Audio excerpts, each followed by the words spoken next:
on the fourth day, Genesis 1:14 says that the day was separated from the night. Days were created, says that twice in that verse, and the sun was created. So people have asked a question about the sun, but what I'm saying is that in Genesis 1:14, on the fourth day, God made days. It said that literally. He did not make days until the fourth day. So if we're going to take it purely literally, then we have days before days.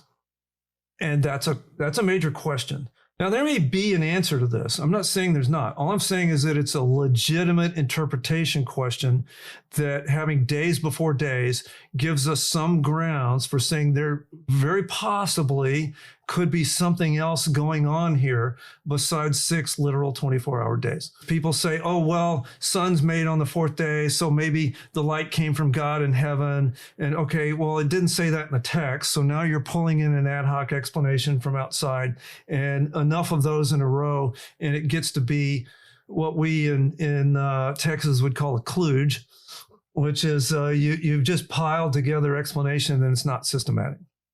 It's really hard to see how there could be evening and morning before days were made and before the day was separated from the night. Yeah, he separated light from dark back on day 1, but he didn't separate day from night until day 4. And it's really hard to see how you've got an evening and a morning with no separation between day and night. Number 4, it's hard to see how all the things listed on day 6 could actually happen in one day. If we look on day 6, God created Adam. Adam observed and named all the animals. Adam searched for a helper, and in his search found none amongst the animals. God promised a helper. God put Adam to sleep and made Eve, woke Adam back up. Adam meets Eve and realizes and makes conclusions about her, and just purely literally from the text, all that happened on day 6. And it gets a little hard to, well, that's a lot. Could it be? You can come up with some explanations. It just gets pretty hard. So the clues are starting to pile up here that maybe there's more going on here than just a purely literal 6 24-hour days. Number 5, Genesis 2:4. Here, day is used in a larger time period. Number 6, the first timestamp is at the end of the first day. So it says nothing against the beginning of all of this in Genesis 1 and 2. In the beginning, God made the heavens and the earth. And when we take the verb there, where it says the earth was formless and void, a legitimate Hebrew definition of was is became. Check the lexicons. It very well could be translated, the earth became formless and void, which gives us some room for more time at that point, a process of time that's possibly there. Again, if we're just going to go purely literally, we have to deal with these questions. Number 7, evening and morning were the first day, second day, third day. Could easily be an organizing device for literature. It could very easily fit very well with being a literary organizing device, just to say, here's the first category, here's the second category, here's the third category, only instead of using the word category, could have used day. Very possible that that's the case. And if you look at what happened on the days, it's all the same types of things. All of the sea animals were on one day. All the land animals were on another day. So the categories are divided by the days. So the days very well could be a literary device.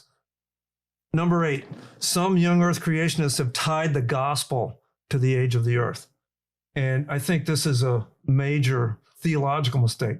We would say, as we said in this series, Steve, that the fall, the separation from God, and Adam being a literal person, those are really, really important.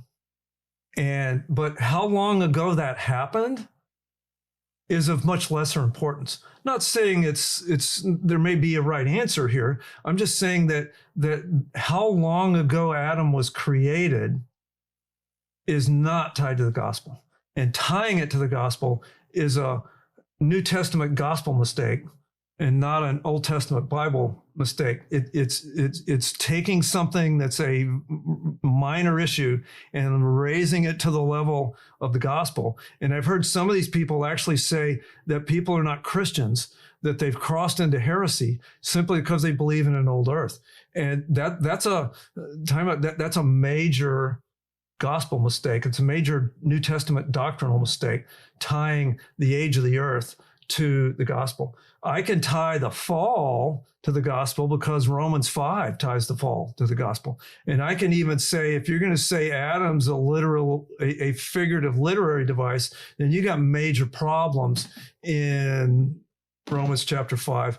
But if you're talking about age of the earth with the gospel, that's an aberrant view that really needs to go back to systematic theology class, because that is nothing. The age of the earth has nothing to do with the gospel. Number 9, one primary question between old earth and young earth is whether the Bible could doctrinally allow for animal and plant death before Adam's sin. Romans 5 says very clearly that death entered the world through sin. The question is, does that include animal death? If you're saying it does include animal death, then you're forced into a young earth interpretation. If you allow for animal death prior to human separation from God, then there's nothing doctrinally wrong with an older earth or an older creation.